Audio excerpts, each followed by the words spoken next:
நம்மளுடைய இந்த அரசியல் பயணத்தில் மிக மிக மிக முக்கியமான ஒரு காலகட்டத்தில் நாம் இருக்கிறோம். நான் ஏன் இதை இவ்வளோ அழுத்தமாக சொல்கிறேன் அப்படின்னா,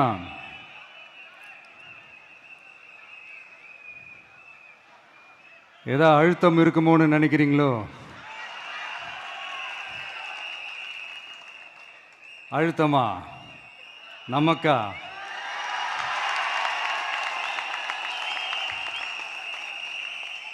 இந்த அழுத்தத்துக்கெல்லாம் அடங்கி போற ஆளா இந்த ஆளு? இந்த மூஞ்சா பார்த்தா அப்படியே தெரியுது உங்களுக்கு?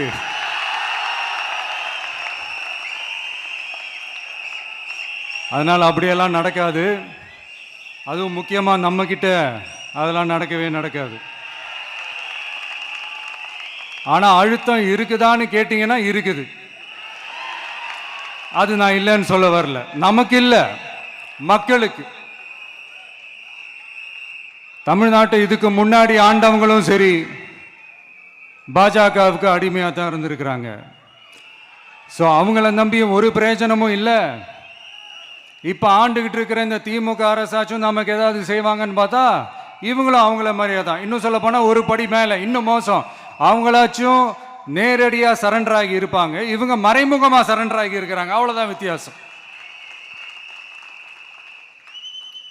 அதனால் நீங்கள் பார்த்தீங்கன்னா அவங்களோட அந்த வேஷம் கலைஞ்சிடக்கூடாதுன்றதுக்காக இந்த கலர் கலராக கவர்ச்சிகரமான இந்த அறிவிப்புகள்லாம் வெளியிடுறாங்க. நோட்டீஸ் பண்ணியிருப்பீங்கன்னு நினைக்கிறேன்.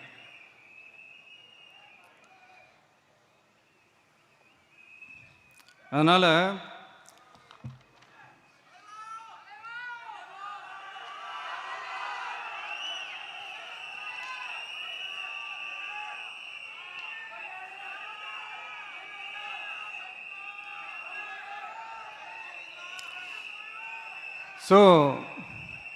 இவங்க எல்லாரும் இப்படியே இருக்கிறாங்களே, நமக்காக உண்மையாக உழைக்கிறதுக்கு யாராச்சும் வந்துட மாட்டாங்களா அப்படின்னு மக்கள் ஒரு விதமான அதை வெளியில் சொல்ல முடியாத ஒரு அழுத்தத்தில் இருக்கிற நேரம் இது.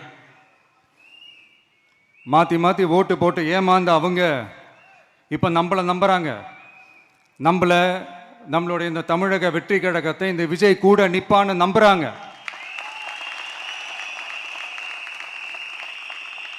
நம்மளை நம்புறவங்களுக்காக நாம நம்பிக்கையோடு இருக்கணும்ல. அப்படின்னா இது முக்கியமான, மிக மிக மிக முக்கியமான ஒரு காலகட்டம் தானே. அதனால தான் அவ்வளோ அழுத்தமாக நான் சொன்னேன். இந்த தேர்தல், இந்த கூட்டணி, இதெல்லாம் பற்றி நிறைய இந்த ஹேஷியங்கள் ஜோஷியங்கள் எல்லாம் நடந்துக்கிட்டு இருக்கு இல்லையா? என்னப்பா இந்த விஜய் இப்போ தான் வந்திருக்கிறாரு, இவர் கூடலாம் யார் வரப்போகிறா, அவங்க வரமாட்டாங்க, இவங்க வரமாட்டாங்க, அப்படி இப்படின்ட்டு நம்மளை பற்றி ஒரு அண்டர் எஸ்டிமேட் பண்ணிகிட்டு இருக்காங்களே. அதுனா நமக்கு புதுசாக என்ன? 30 வருஷமாக நம்மளை அண்டர் எஸ்டிமேட் பண்ணிட்டு தான் இருக்கிறாங்க. ஆனால் மக்கள் கரெக்டாக நம்மளை எஸ்டிமேட் பண்ணி ரொம்ப அழகாக, ரொம்ப அக்கறையாக, ரொம்ப தெளிவாக, ரொம்ப தீர்க்கமாக நமக்குன்னு ஒரு இடத்த கொடுத்துருக்குறாங்கல்ல. எப்படி? என் கேரியரின் உச்சமான ஒரு இடத்த கொடுத்துருக்குறாங்கல்ல. அதை இந்த நாடே பார்த்துக்கிட்டு இருக்குல்ல. ஏன் அப்படி எனக்கு அந்த இடத்த கொடுக்கணும்? ஏன்னா இந்த விஜய் நம்ம பிள்ளையாச்சே, நம்ம அண்ணனாச்சே, நம்ம தம்பியாச்சேன்னு சொல்லி அவங்க மனசில் அப்படி தோணுது. அதனால தான் நமக்கு அப்படி ஒரு இடத்த கொடுத்து உள்ளன்போடு அள்ளி நம்மளை அரவணைச்சிக்கிட்டு இருக்கிறாங்க. அப்படி நம்மளை நம்புறவங்களுக்காக நாம் உழைக்கிறதே அது ஒரு பழக்கமாகி இப்போ அதுவே என்னுடைய ஒரு ஒரிஜினல் கேரக்டராகவே மாறிடுச்சு.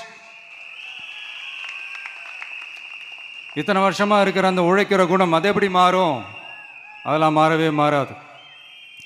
அரசியலுக்கு வந்ததுக்கு அப்புறமும் சரி, ஆட்சி அதிகாரத்துக்கு வந்ததுக்கு அப்புறமும் சரி, ஒன்னே ஒன்று சொல்கிற, எழுதி வச்சுக்கோங்க. இதுக்கு முன்னாடி இருந்தவங்க மாதிரியோ இல்லை இப்போ இருக்கிறவங்க மாதிரியோ ஊழல் செய்யவே மாட்டான்.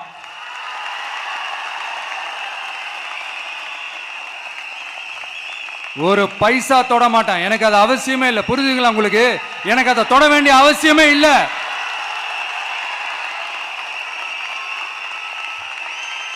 ஒரு துளி ஊழல் கரை கூட படியவே படியாது, படியவும் விட மாட்டான்.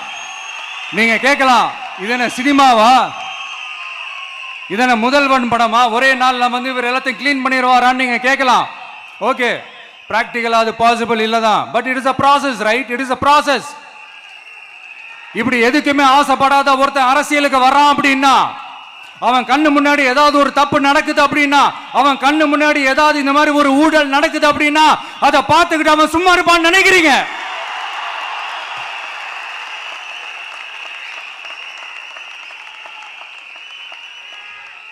அதனால இந்த தீய சக்தியா இருக்கட்டும், இந்த ஊழல் சக்தியா இருக்கட்டும், ரெண்டு பேரும் தமிழ்நாட்டை ஆண்டவை கூடாது.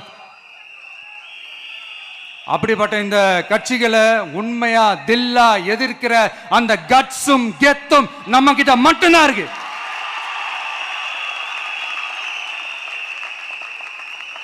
அதனால நீங்க என்ன சூழ்ச்சி நம்ம மேல பண்ணாலும், என்ன அழுத்தம் நீங்க கொடுத்தாலும், இந்த அடங்கி போறதுக்கோ, இந்த அண்டி பொழைக்கிறதுக்கோ, இல்ல இந்த அடிமையா இருக்கிறதுக்கால நாம அரசியலுக்கு வரல. என் மண்ணுக்கும் மக்களுக்கும் யார் என்ன தீங்கு செஞ்சாலும் அதை எதிர்த்து அவங்க கிட்ட இருந்து நம்ம மக்களை பாதுகாக்கிறதுக்காக தான் நம்ம அரசியலுக்கே வந்திருக்கிறோம். அண்ட் முக்கியமா தோழர்களே, மக்களுக்கு என் மேல மட்டும் நம்பிக்கை இருந்தா அது பத்தாது. என் கூட டிராவல் பண்ற என்னோட எல்லா தோழர்கள்கிட்ட அந்த நம்பிக்கை வரணும்.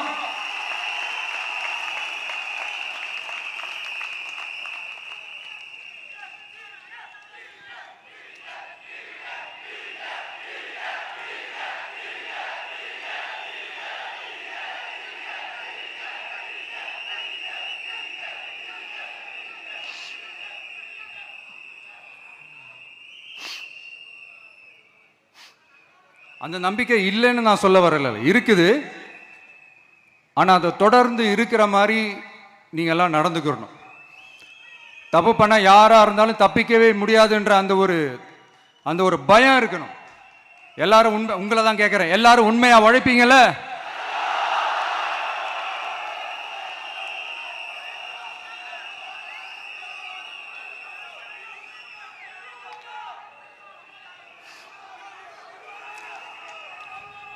யாருக்காகவும் எதுக்காகவும் நம்மளோட அரசியல காம்ப்ரமைஸ் பண்ணிக்கவே கூடாது, செய்வீங்கல்ல?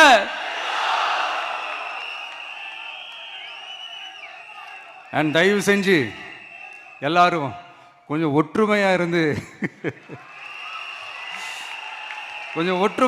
சேர்ந்து உழைச்சி ஜெயிப்பீங்கல்ல? சரி, நமக்காக நம்ம மக்கள் கண்டிப்பா ஓட்டு போட்டு ஜெயிக்க வைப்பாங்க, அதில் எந்த மாற்று கருத்துமே கிடையாது. அப்படி ஜெயிக்கிறதுக்காக நாம் என்ன செய்ய போறோம்? மக்களிடம்னு செல்னு அறிஞர் அண்ணா அவர்கள் சொன்னதை ரொம்ப டீப்பாக சின்சியராக அடாப்ட் பண்ணுறதோட மட்டும் இல்லாமல் நம்மளோட அரசியலில் அதை செயல்படுத்தணும்.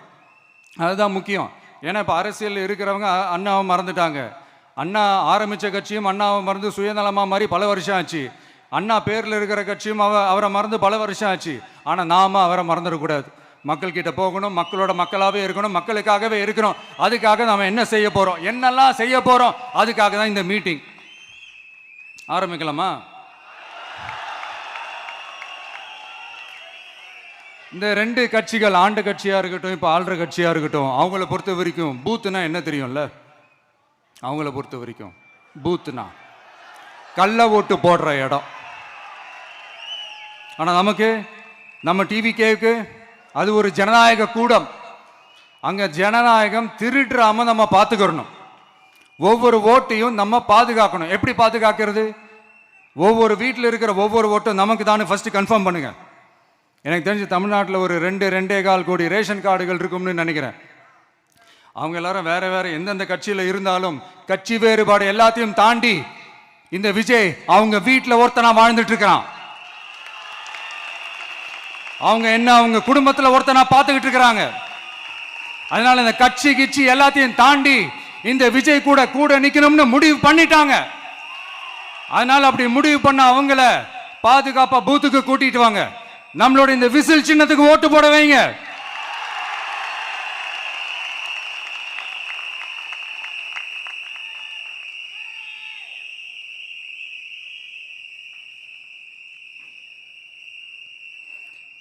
ஒன்றியம், நகரம், பேரூர், பகுதி, கிளைன்னு இங்க வந்திருக்கிற நம்மள எல்லார் நிர்வாகிகளும் தான் நம்ம கட்சியினுடைய ஆணி வேர். நீங்க எல்லாரும் சுதந்திரமா செயல்படணும், சுதந்திரமா செயல்பட விடணும்.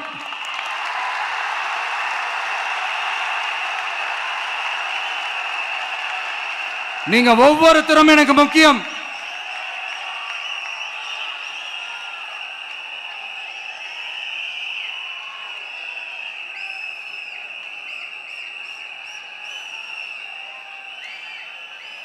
நீங்க தான் நம்மளுடைய இந்த BLAs பூத் லெவல் ஏஜென்ட்ஸோட களத்தில் நின்று வேலை பார்க்க போற ஃப்ரண்ட் லைன் வாரியர்ஸ். இப்ப நடக்க போறது வெறும் எலெக்ஷன் கிடையாது, இது ஒரு ஜனநாயக போர். இந்த டெமோக்ராட்டிக் பேட்டில லீட் பண்ண போற கமாண்டர்ஸ் நீங்க தான்.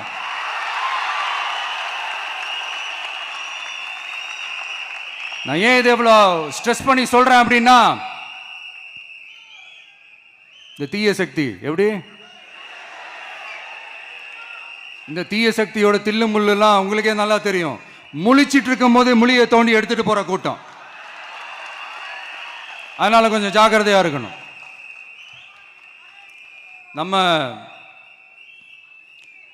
எலெக்ஷனுக்கு இன்னும் 3 மாசம் தான் இருக்குது, அவ்வளவு கூட இல்லைன்னு நினைக்கிறேன். இந்த 3 மாசத்துல நீங்க செய்ய போற அந்த களப்பணியில தான் நம்மளுடைய வெற்றியே இருக்குது. உங்களுக்கு இந்த விஜய் பிடிக்கும்ன்றது உண்மைனா, சத்தியம்னா, உங்களோட உழைப்பில் அதை காட்டுங்க.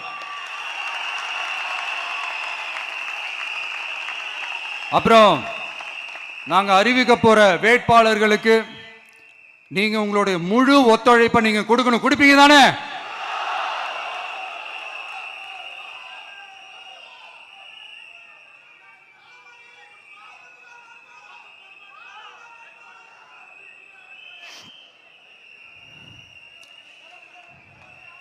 உங்க எல்லாரையும் ஒரு எனர்ஜைஸ் பண்ற மாதிரி உண்மையா நடந்த ஒரு கதை ஒன்று சொல்றேன்.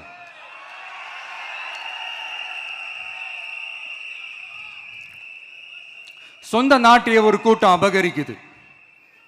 சொந்த நாட்டிலேயே இருக்க முடியாத அளவுக்கு ஒரு நெருக்கடி ஏற்படுது. ஸோ வேற வழி இல்லாமல் அந்த நாட்டை விட்டே வெளியே போய் வேற ஒரு இடத்துக்கு போய் காடு மலை அப்படி இப்படின்னு சுற்றி மறைஞ்சு வாழ வேண்டிய ஒரு சூழ்நிலை ஏற்படுது.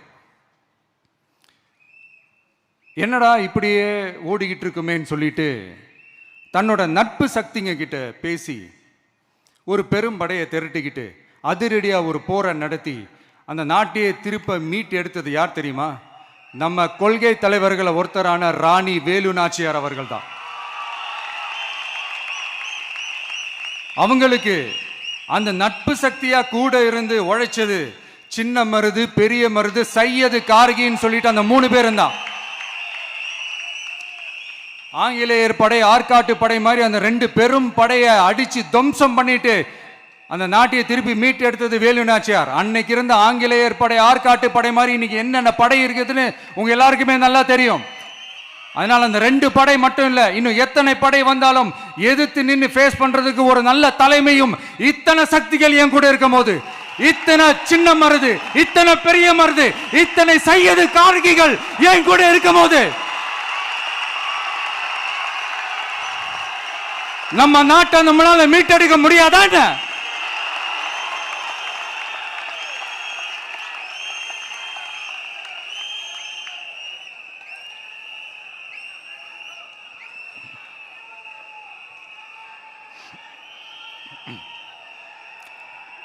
அதுவும் இந்த படை, நம்மளுடைய இந்த TVK படை நட்பு சக்தி இருந்தாலும் இல்லைனாலும் தனியாவும் நின்று கெத்தா ஜெயிக்கிற அளவுக்கு ஒரு மிகப்பெரிய படை. அதுலயும் ரொம்ப முக்கியமா இன்னைக்கு இந்த கூட்டத்துக்கு வரலனாலும் நான் அந்த போர்ல நடந்த அந்த கதை மாதிரி கட்ஸான குயில்கள் நிறைந்த பெண்கள் படையும் நம்மளோட இருக்கிறாங்க. அந்த பெண்கள் படையை பார்த்துதான் அரசியல் அரங்கமே அதிர்ந்து போயிருக்குது. அதனால எல்லாரும் ஒரு நிமிஷம் எனக்காக எந்திரிச்சு நில்லுங்களேன் ப்ளீஸ். நான் சொல்றதை கொஞ்சம் ரிப்பீட் பண்ணுங்க. இந்த 2026 சட்டமன்ற தேர்தல்ல நாம எல்லாரும் உண்மையாக உழைப்போம், சத்தியமாக உழைப்போம், உறுதியாக உழைப்போம், ஒற்றுமையாக உழைப்போம். தேங்க்யூ. Please sit down.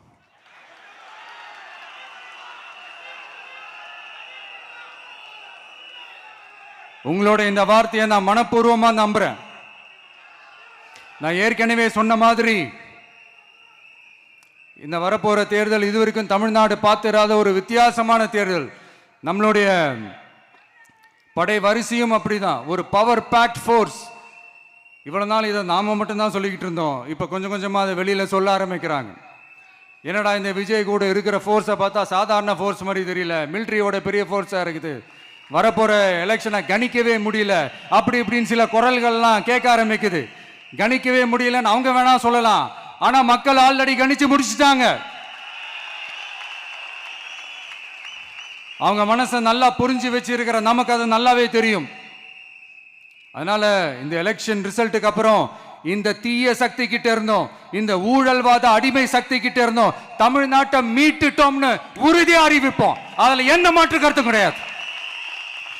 அதனால என் நெஞ்சில் குடியிருக்கும் தோழர்களே, தோழிகளே, உங்களோட நான் இருக்கேன், நம்மளோட நம்ம மக்கள் இருக்கிறாங்க. இதுக்கு மேல என்ன வேணும்? கான்பிடண்டா இருங்க, நல்லதே நடக்கும், வெற்றி நிச்சயம். மீண்டும் சந்திக்கும் வரை நன்றி, வணக்கம். தமிழக வெற்றி கழகத்தின் வெற்றி தலைவர், தர்மத்தாயின் தவ புதல்வன், தலைவரின் பொற்கரங்களால் ப்ளீஸ் சார், ப்ளீஸ் சார்.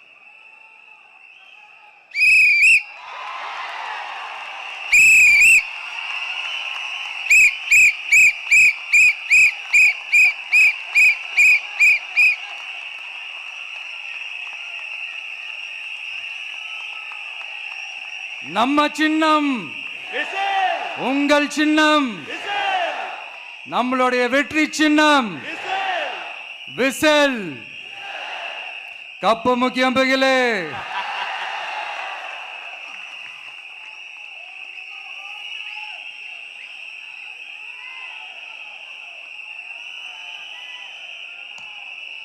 நம்முடைய வெற்றி சின்னத்தை வரலாறு படைக்க போகிற தமிழக வெற்றி கழகத்தின் சின்னத்தை வெற்றி தலைவர் அவர்கள் இப்போது உங்கள் முன்னால்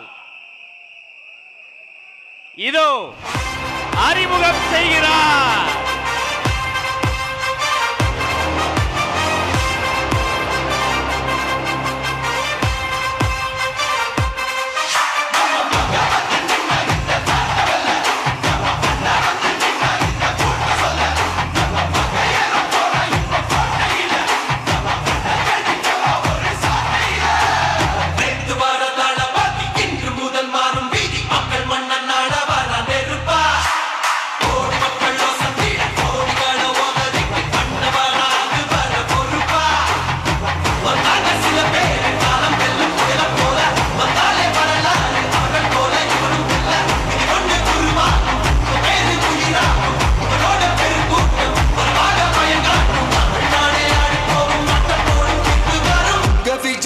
விஜய் உயிரென்ன வரனா,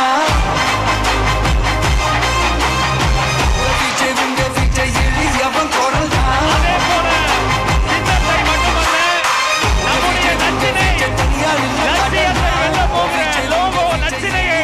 வெற்றி தலைவர் இதோ அறிமுகம் செய்கிறார்.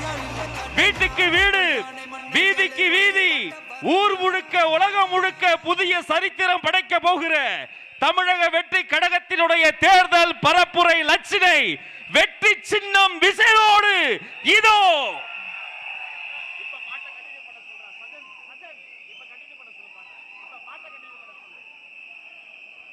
வெற்றி தலைவரின் வெற்றி சின்னம் விசில்.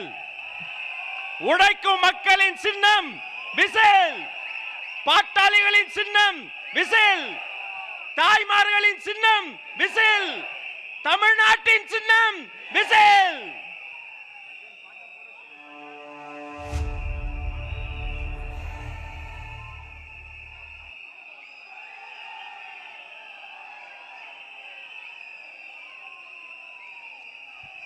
இந்த லோகோ லட்சணையை ஆதாரமாக கொண்டு வீட்டுக்கு வீடு நம்முடைய கேம்பெயின் பரப்புரை துவங்குகிறது என்பதை நெஞ்சார்ந்த மகிழ்ச்சியோடு உங்களோடு பகிர்ந்து கொள்கிறோம். இனி வீட்டுக்கு வீடு விசில்